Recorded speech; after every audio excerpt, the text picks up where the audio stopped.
Kemi në transmetim të drejt për të ndalur në hapësirën e intervistës ku do të fokusohemi tek aktualiteti, sigurisht zhvillimet politike, protesta masive e qytetarëve, është dita e 8 radhazi ku qytetarët me thirrjet për largimin e qeverisë socialiste dhe kryeministrit Rama vijojnë të derdhen në shesh, ndërkohë nga ana tjetër kryeministri Rama i cili vijon sulmin her pas here, por dhe talljen me protestuesit. Do të kemë deputetin e Partisë Demokratike Edi Paloka në lidhje të drejt për drejt. Zoti Paloka, përshëndetje. Përshëndetje Arnold. Një protestë e cila vijon prej ditësh, ka shumë qytetar, ka shumë të rinj, kërkesat të njëpasnjëshme në kohë për largimin e Ramës, për qeverinë e korruptuar, është shkuar tashmë edhe në kërkesa në pika ku lidhen me anulimin e disa vendimeve që opozita, disa ligjeve që opozita shumë herë i ka kundërshtuar, nuk i ka votuar, por dhe e ka kërkuar të mos kalojë në parlament dhe deri tek qeveria teknike ku nisi dje.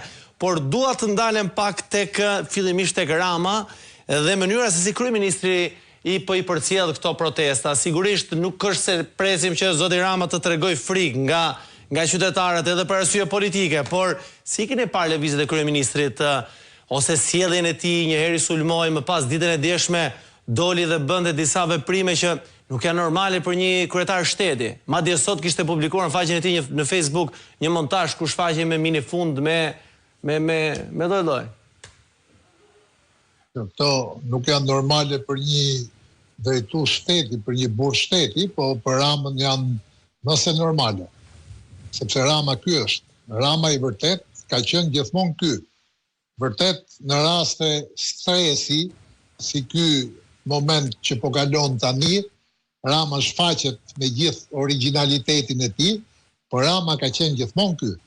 Madje ne që e njohim që para 90-s e dim që Rama ka qenë spital psikiatrik, e ka shtruar familja vet.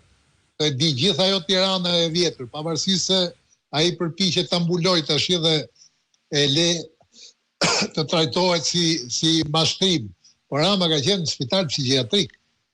Është njeri që ka pas probleme historikisht.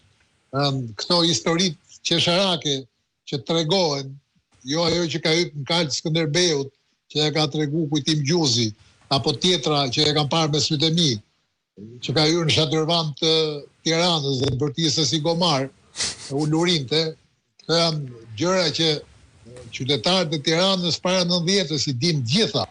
Unë ja kam thënë parlamenti. Pra nuk janë lëvizje politike këto Paloka, është i shfazuar kryeministri në këto momente, po thoni? Jo, ai është i stresuar, duket kush e nje psikologjinë të njeriut përgjithësi, po edhe kush nje Ramën e tregon, unë nuk mendoja në fakt që ai do i tregonte kaq hapur, do i shfaqte kaq hapur, por nuk është vetëm ky momenti ato përdredhjet që ne kemi shprehje, i thotë kërcem prifti nga Belaja.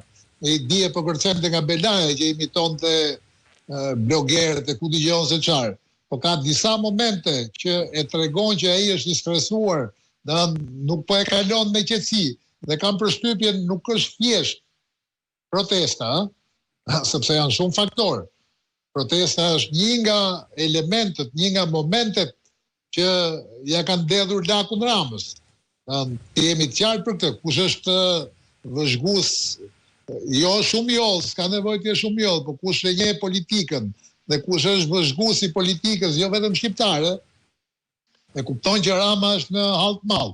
Dhe këto sjellje, thash, ja shpërthejnë atë genin e të çmendurit, e bëjnë që dalin këtë rol që në fakt thash është origjinal i Rama. Unë ja kam thënë parlament një herë, ti po mos ishe çunë i Kristaqit, në atë kohë, tjerë zoti do kishe përfunduar rrugëve si ti Xhani, se tash i pa se edhe ai mund të ketë familje, ka familjen e tij sigurisht. Ti Xhani, se shpesh kur duan t'i thon budallar Ramës, i thon jesi ver llapa, veri shkret ka qenë i urt.